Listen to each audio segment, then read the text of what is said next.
It's ended pretty well. Well, we saw Dave choose to do his easier jump in this round of 12, knowing that he just had to lay. And what we've just witnessed now is Zong-Yang doing the jump that we know the judges have been hard. My name is Mitchell Nelson and I'm 13 and my dad's back injury practically ruined all the fun because I used to like it when he picked me up and threw me around and that, and I liked it when he played soccer with me. It helped me practice, and I liked it when he was playing with me and Steph and my dog and my mum. Well, my name's David Nelson. I grew up in the Blue Mountains of New South Wales. I've got 4 children, separated, and I'm 42 years old. This particular day, the boss refused to put any more workers on. This particular day, a shipping container came in and one of my drivers was sick. The other one was out on a job all the way down in the city. So I went about unloading the container. What I was doing was pulling the bags of insulation out, rolling it onto forklift. I was pulling one of the master packs out of the container, out of the pack, and as I did, it sort of fell. And as it fell, it wedged in between another one, and I sort of pulled at it at the same time as it was falling and as it was wedging, and I just felt this pain in my lower back. The doctor gave me a couple of days off, and that night I woke up halfway through the night and my neck was really sore, and it just kept getting worse as time went on. So that's basically how the injury happened. I've got a bulging disc up the top in my neck. I've got another bulging disc down in the bottom of my back. The pain is always there. I can always feel it, but then there's times when it's horrific. I've had to go to hospital a couple of times because of the pain has been so bad. It's 2:30 in the morning. I can't sleep. The pain's killing me. I've taken some Endone and Valium. Stop the pain a little bit. Hopefully, good night. My children have witnessed something that I'd never wanted them to see, which is me in agony, and they're standing there not being able to do anything to help me and crying and being all upset. I think that when Dad's sore, it makes me feel a bit hurt too and sad, and I just wish that his back was back to normal and he hadn't have carried them crates at least, and it just makes me feel hurt. Well, I've been taking these new tablets and they make me quite drowsy. And I've just had a call from the school to say that my son's been injured at school, and I couldn't even go and pick him up.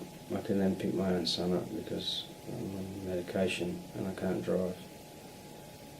There's so many things that I'm missing out on because of these bloody injuries. Father's Day on Sunday, so I'll try and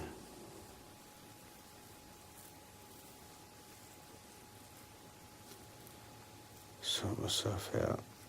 The kids coming over. Stay Saturday night.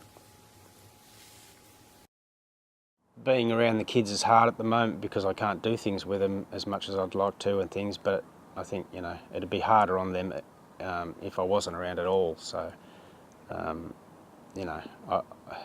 but in saying that, I'm really scared that if it doesn't work, it's going to push me to that point where, you know what I mean, nothing else matters. Since they found out the operation's been approved, the kids keep asking me, well, can we do this after the operation? Are we going to be able to do this? Can we go there after your operation? And so they're excited too, which excites me a little bit as well.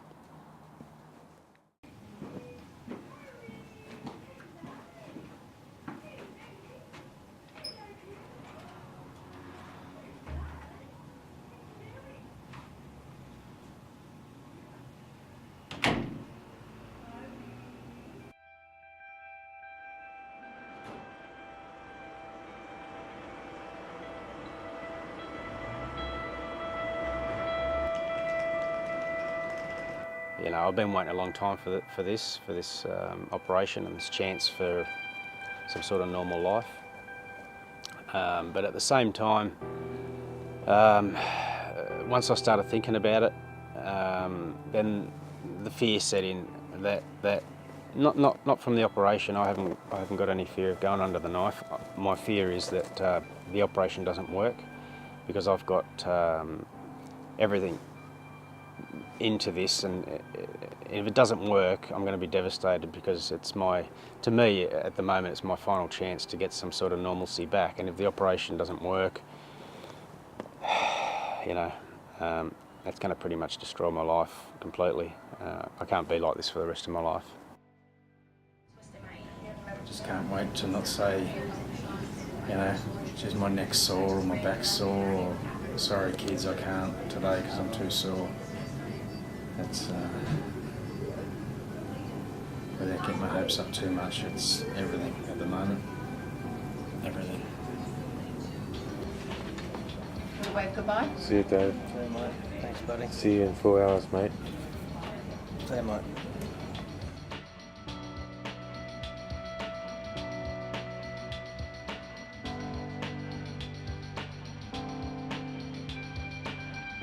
The operation is a light at the end of the tunnel, and if I get to the end of that tunnel and the light goes away, well, I don't know what I'm going to do.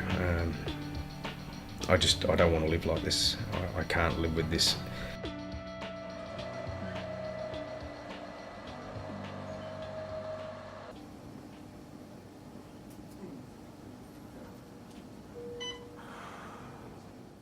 Oh.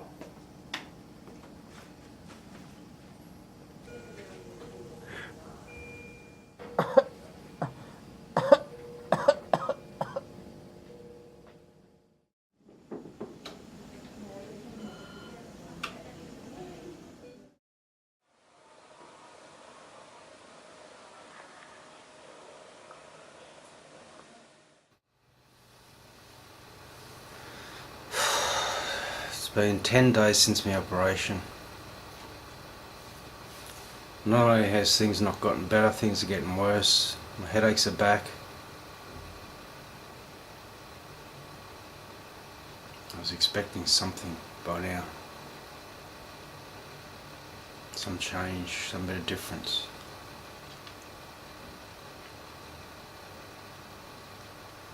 Nothing.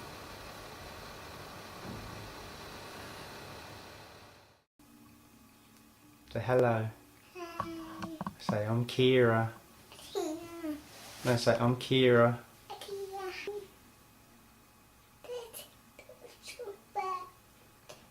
Does it make you sad? Yes. You don't like Dad having a sore back, do you? You're a loony. Men are supposed to be strong and providers, and you know, pass on their knowledge to their children and be there for their children, and you know, and yeah, I just don't. I feel like less of a man, much less of a man these days than before I got injured. Even though my injury happened 4 years ago, it's still fresh and raw. I've got to go and have some injections put straight into my neck and back, which will require day surgery at the hospital. And then we just see where we're at. And hopefully I get to the point, once they do my lower back, I'm hoping that, because I mean that's a huge thing at the moment, the neck I just sort of have to be careful with, and the headaches I can sort of get rid of easier. So my main thing that puts me out of action is my back. If that plays up, I can't do really much. So hopefully I can get to the point where I'm taking the kids camping, and you know, being able to kick the soccer ball around with my son and show him how to play soccer, and be involved in my kids' lives a little bit more. So when you see Dad in pain and getting taken away by ambulances and things like that, how does that affect you and make you feel, mate? Well, when I see Dad in pain, it makes me feel sad, and it makes me want to like cry and everything, because I don't like enjoy seeing you in pain, and it's just annoying because you're always getting taken away to hospital and everything, and then we have to go come visit you, and then we have to go back, and then when you finally get out of it, it's like all stuffed up and everything. One of the hard aspects, one of the many hard aspects of being injured like this, is that I feel like, in a sense, that to me it's like when you see the hero in a movie get beaten. I feel like I was once this strong, bloke that could do anything almost, and then and people looked up to me and people were impressed by things that I did, and then overnight it felt like I'd gone from this big, strong, reliable, helpful bloke to this old man.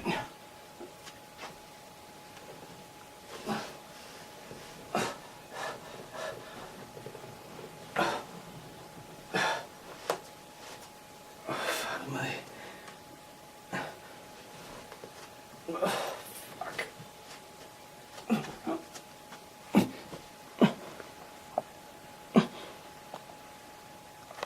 It's just so sad that people have to lose their families and lose so much quality of life when all they did was went to work and worked their bum off to make their boss rich and to earn them money to live on. You go to work one day, happy, good life, everything's good. You get injured at work and then find out that the government's going to dump you on some pathetic pension of $400 and something a fortnight, and you can't do all these things anymore. And I just want to raise awareness of what people go through, and also I want people to know so they can make changes. They can petition the government and say, well, this isn't good enough, because at the moment they're not injured workers. They don't really care. If your boss wants you to push yourself to the limit like that, go and find a different boss, because it's just not worth it. Just because he pays you a paycheck every week, it doesn't give him the right to treat you like shit and make you do things that could ruin your life. Every politician should have to go and live with an average family for a week just to see how hard it actually is. Let them try and live on the money that normal people live on. They have no idea. They're not in touch with the Australian people, with the common man,